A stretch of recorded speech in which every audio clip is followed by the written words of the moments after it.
करवा चौथ की कहानी सुनो। एक बार की बात है। एक छोटे से गांव में एक विवाहित महिला थी जिसका नाम वीरा था। वीरा एक सुंदर, बुद्धिमान और समर्पित पत्नी थी। वह अपने पति राजेंद्र से बहुत प्यार करती थी। राजेंद्र एक साहसी और मेहनती व्यक्ति थे जो गांव के लिए समर्पित थे। दोनों का रिश्ता बेहद मजबूत था और वे एक दूसरे के लिए हमेशा खड़े रहते थे। गांव में महिलाओं के बीच करवा चौथ का पर्व मनाने की परंपरा थी। एक दिन वीरा ने अपनी सहेलियों से सुना कि इस दिन उपवास रखने से पति की उम्र बढ़ती है और दाम्पत्य जीवन में खुशियां आती हैं। इस परंपरा के प्रति उनकी सहेलियां भी बेहद श्रद्धा रखती थीं। वीरा ने तय किया कि वह इस बार करवा चौथ का व्रत रखेगी। उसने अपने पति की लंबी उम्र के लिए यह उपवास रखने का मन बना लिया। करवा चौथ के दिन वीरा सुबह जल्दी उठी। उसने सूर्योदय से पहले एक हल्का नाश्ता किया जिसे सरगी कहते हैं।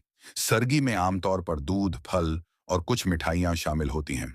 इसके बाद उसने भगवान की पूजा की और अपने पति के स्वास्थ्य और लंबी उम्र की प्रार्थना की। पूरे दिन वह अपने पति के लिए प्रार्थना करती रही। उसने दिन भर उपवास रखा, जिसमें न केवल भोजन बल्कि पानी तक नहीं पिया। वीरा का ध्यान पूरी तरह अपने पति की सलामती पर केंद्रित था। लेकिन उसी दिन राजेंद्र की एक दुश्मन ने उन्हें मारने की योजना बनाई। यह दुश्मन गांव में एक विद्वेषी व्यक्ति था जो राजेंद्र की सफलता से जलता था। उसने राजेंद्र को अकेला पाकर उन पर हमला करने का निश्चय किया। जब वीरा को इस बात का पता चला तो वह बेहद चिंतित हो गई। उसने भगवान से प्रार्थना की, हे भगवान, कृपया मेरे पति की रक्षा करो। मैं अपने प्रेम और समर्पण से उनका जीवन बचाना चाहती हूँ। उसकी भक्ति और प्रेम को देखकर भगवान ने उसकी प्रार्थना सुन ली। जैसे ही रात का अंधेरा छाने लगा और चांद की रोशनी फैलने लगी, वीरा ने चांद की पूजा करने की तैयारी की। उसने चांद को देखकर उसे अर्घ्य दिया और प्रार्थना की कि भगवान उसे अपने पति को सुरक्षित लौटाने की कृपा करें।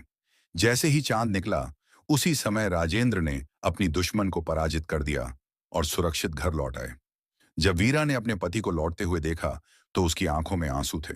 उसने चांद की पूजा की और फिर अपने पति को पानी दिया, जिससे उसका उपवास खत्म हुआ।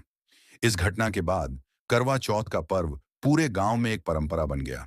सभी विवाहित महिलाएं इस दिन उपवास रखने लगीं और अपने पतियों की सलामती की कामना करने लगीं। इस प्रकार करवा चौथ का त्योहार प्यार, समर्पण और पति पत्नी के रिश्ते की मजबूती का प्रतीक बन गया। ये पर्व न केवल पतियों की लंबी उम्र की कामना करता है, बल्कि यह पति पत्नी के बीच के रिश्ते को भी मजबूत बनाता है।